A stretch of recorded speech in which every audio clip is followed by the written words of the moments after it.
Every transformation must begin from the self. It is a long journey that needs perseverance and unrelenting resolve. Responsibility to achieve, enable, and encourage such transformations squarely lies with the people in power. They must create systems that enable the underprivileged and marginalized to achieve their fullest potential and become worthwhile citizens. Such citizens will motivate many others as virtuous role models, thus propagating an endless positive feedback loop. Swami Vivekananda redefined spirituality by making it practical and socially pragmatic. He gave us an eternal mantra: never see anyone except as a manifestation of God. Swami Vivekananda strongly believed in the inherent divinity of every human being. His call to serve God in every human as a means of spiritual evolution is possibly the most practical means of connecting man's inner nature with the outer world. Swamiji understood that a full expression of human potential would happen only when people constantly expanded their physical, intellectual, emotional, and spiritual capabilities. Such education goes beyond mere schooling and enables expression of the inherent human perfection. Swamiji urged us to work for the poor and the marginalized and focus on inner evolution instead of an outer revolution.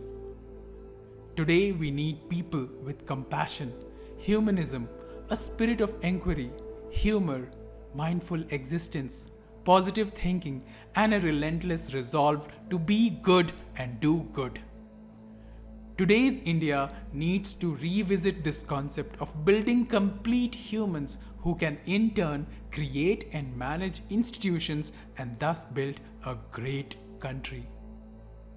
India now needs a new narrative that talks about creating and expanding this human and social capital with focus on sustainable development, security, and liberty for communities and individuals.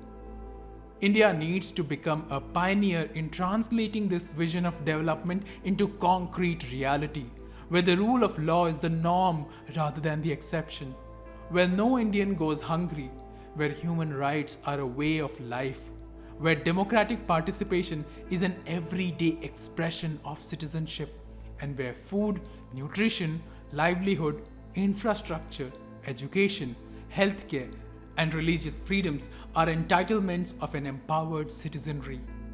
This is the India that we need to build. Imagine a nation that is led by people practicing responsible consumption, respect for nature, constantly striving for both internal and external peace, harmony, and goodwill. Imagine such a nation where these interconnected, self-evolved humans live and thrive with mutual trust, interdependence, and reciprocity.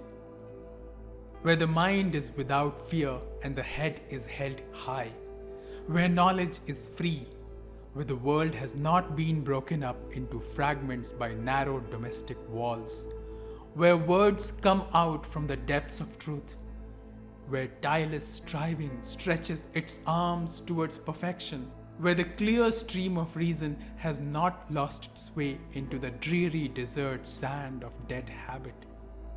Where the mind is led forward by thee into ever-widening thought and action, into that heaven of freedom, my Father, let my country awake. Rabindranath Tagore. You are the pioneers in the Indian service. And the future of this service will depend much upon the foundation and traditions that will be laid down by you, by your character and abilities, and by your spirit of service. Sardar Patel. Just like the honeybees work in tandem, birds keep flying, and the sun is perpetually shining, the All India Service cadres exemplify the motto, Yoga Karmasu Kaushalam.